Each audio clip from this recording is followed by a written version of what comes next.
Gymnastics is solely a judged sport, following the code of points as a basis to determine skill difficulty and proper execution. Over the decades, the code of points has changed because of safety, equipment setup, and skill level.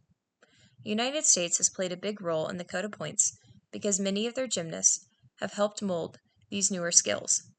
At the 2020 Olympics alone, Jane Carey had trained a triple-double layout on floor, and Simone Biles trained a double pike on the vault. Although they did not compete either skill at the Olympics, it did set the bar higher in the capability a gymnast can have on a start value. It was roughly predicted that Jade's carry pass would have been a K, and that Simone's vault was so dangerous that they decided to give it a low value, just so that people would not compete it, amid risking injury if not done properly. American gymnastics were not always viewed as the ones setting the bar, though.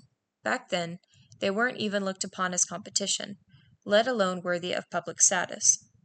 American gymnasts were routinely discriminated against by panels of Eastern Bloc judges, allied against the United States in the 60s and early 70s. By the late 70s, however, American male and female gymnasts were starting to gain international attention. Mary Lou Retton was one that changed this when she received all-around gold at the '84 Olympics. From there, many people started to take note of Karolyi's girls and Dawn Peters' elite gymnasts. Many more people were interested in the sport and becoming involved in the organization, like being a judge. And to be a judge, it is both easy and requires little to no experience.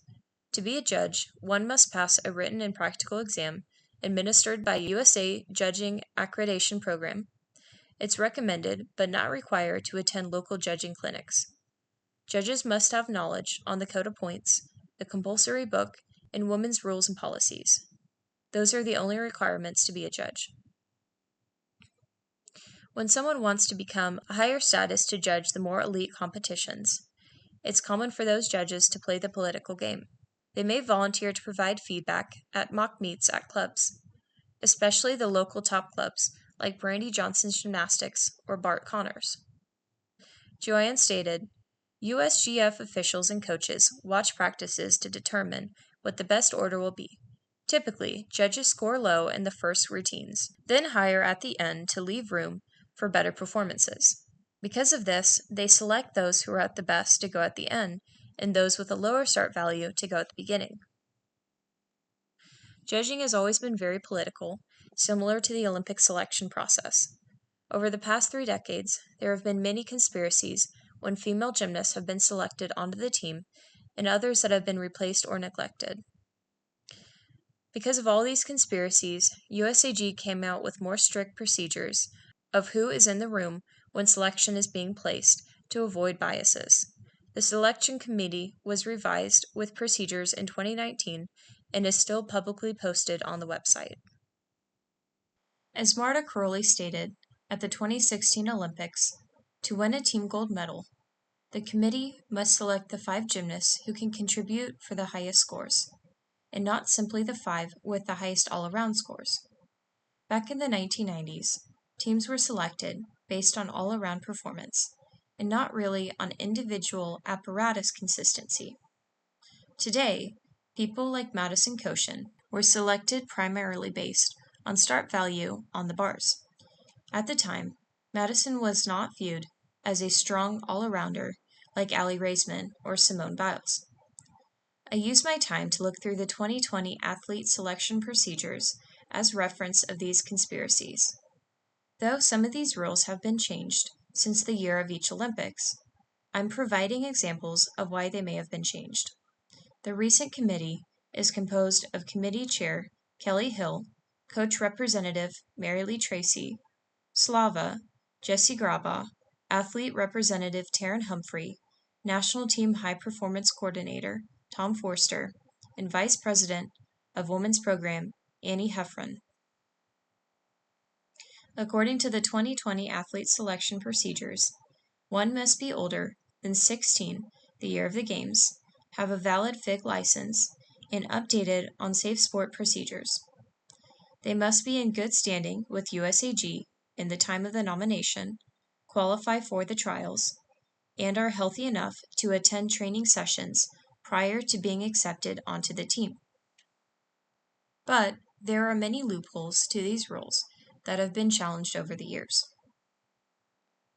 For instance, and now clearly listed in the rules, one elite is welcome to be petitioned and considered by the athlete selection committee, generally when the athlete is injured during the trials. Betty Okino is an example of this rule, though many people weren't familiar with it, and some to this day believe it wasn't even a rule but merely political. So, I've provided examples of the many conspiracies that's happened between judging and the selection of the Olympic team over the past 3 decades. In a 1992 article, it discussed rivalries in the judging process. U.S. championships in 92 counted for 30% of the final score for trials. At the time, Shannon Miller, who recovered from a dislocated elbow and wasn't adequately prepared to perform optional routines, only competed the compulsory exercise portion at U.S. championships, then had to withdraw. So she had no scores to carry over to the Olympics. The scores given to the judges at the U.S. championships were lower than those given at the trials, where the judges were more generous. This put Kim Zmeskal at a disadvantage because Miller's trial score counted 100% of her trial total. Karolyi got frustrated. In the 1992 U.S. Olympic trials, a 1993 article discusses more of this controversy. There was a controversy at the Olympic trials over the confusing ways that the scores were calculated. And there were scoring discrepancies as well. The fact remains that the format of the trials showed that Miller beat Zmeskal even with scores being carried over from the previous qualifying meets. Miller stated on this case, "The win at trials will help me get going into the Olympics with international judges and how I am placed in the order to compete." In a 1993 article, Steve Nuno stated that he walked over to Karolyi to congratulate him of Zmeskal's performance at the 92 trials. "Bella said congratulations to you and Shannon, but this system is not going to work." Nuno said, "I think his mind was stewing. He was still baffled that Shannon had beaten Zmeskal. I think he was thinking about how he could retaliate, and I don't think he believed that Shannon and I had the best gymnastics team out there." In 92, it was decided that the Olympic team be decided 30% on U.S. Gymnastics Championship placement and 70% on Olympic trial placement. 6 would make the team, and 1 as a traveling alternate. Kim Kelly, who competed at both the trials and championships, was so confident that she would be on the team, judges even telling her so, and Parkett's coaches giving her the Olympic ring pennant. After going home to Allentown, after making the Olympic team at trials, Kelly found a letter addressed to her from the USGF. It stated that those 7 girls that were selected weren't necessarily on the team, and that a second trial would be held. During this time, a gymnast named Betty Okino was on the rise, getting second on bars at Worlds, and having a skill named after her on the beam. She was an international name with a lot of experience, and USGF felt she had more chances to medal than Kim Kelly. At the time of the Olympic trials, Betty Okino was fighting a severe stress fracture in her back, requiring rest to prevent paralysis in the future. Okino was not able to compete at the U.S. Championships or Olympic trials, 2 meets that determined who would make the 92 Olympic team. At this second trial, Federation officials stated that there would be no judges, no scores given, and no way to qualify for the performance. Many people, even Bella Karolyi, thought this was unfair, even though almost all coaches whose gymnasts made the team were in some sort of past or current affiliation together, making it impossible from some sort of lobbying to create a second trial. This second trial supposedly was made December 1991. During this trial, that was not aired or recorded. Some said that Okino did well, but Donna Strauss said, that those who were injured, inquiring Okino, did not do well. It made her believe that since Kelly did, she would automatically make the team at the second trial. As Donna Strauss went behind the scenes to hear the results with the rest of the coaches, Kelly called her parents, informing them that she was about to make the team yet again. During this meeting with Donna and with the rest of the coaches, each coach was told to speak of why their gymnasts deserved to be on the team. Donna was appalled when she heard negative comments made of her gymnast by others, specifically on her body type, because she was 102 pounds. She states, "We prefer not to have mature body types. We want petite, strong bodies." Rick Newman protested that her body matured that season, now having boobs and a butt. It's not what judges were familiar with, and it's important when you're being judged internationally. They want an athletic appearance. Brandy Johnson got upset when Joanne Ryan asked her about the subject. She wasn't the right body type. She wasn't slim, and I was appalled at the decision not to take her. Rumored that Karolyi fought officials that Okino would be healthy in time for the Olympics, and that her international reputation would wow the judges. People think that Karolyi was the cause of this. He even said himself that if Kelly was the weakest gymnast on the team, and supposedly condemns the process of eliminating her. People like a Houston Chronicle writer who followed Karolyi for decades stated that he was an advocate of selecting the Olympic and national meets, not just the trials. Since he believed in this method, it was easy for people to believe that he protested for Okino, since he protested for many of his gymnasts at the 92 trials. Kim Kelly was taken off the team, and USGF paid Kelly to be a spectator, hoping to reduce somebody making a scene and bringing it to the public. Ironically, this trial was held at Wendy Bruce's gym, Rita Brown's reputation trying to prove to USGF that she could produce athletes like Brandy, whose credit went to Karolyi and not to her.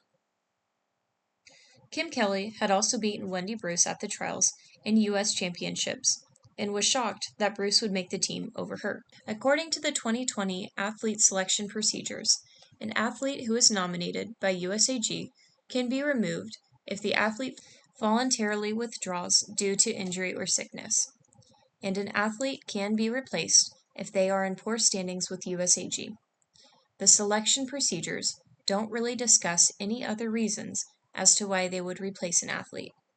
Because Kim Kelly was in good standings, it was solely political why she was removed from the team.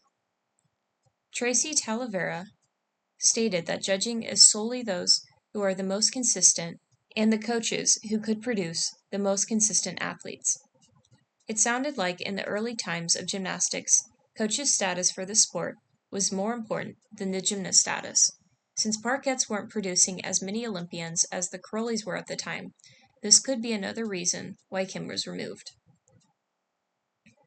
That same year, Kim Kelly's family would go on to sue the organization for its mishandling of the selection process. I read an article that discussed the lawsuit from 1992, but I don't know how the lawsuit ended. The 2000 Sydney Olympics announced one alternate at the trials, which was Alessa Beckerman. Days later after the trials, Tasha Schreiker would be selected as a second alternate at a last minute, joining the group of 6 out of 7. What was odd was when Morgan White got injured, Bella allowed Tasha to take Morgan's spot, though she was a second alternate and not the first. This means that Alessa Beckerman was supposed to take her spot and not Tasha. Bella thought Tasha was better than Alessa, and clearly this showed at that meet. Tasha also did not have as much international experience as Alessa did.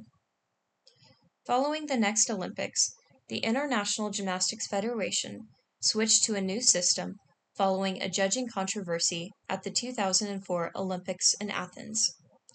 One of the most controversial Olympics was the 2016 Rio Olympics.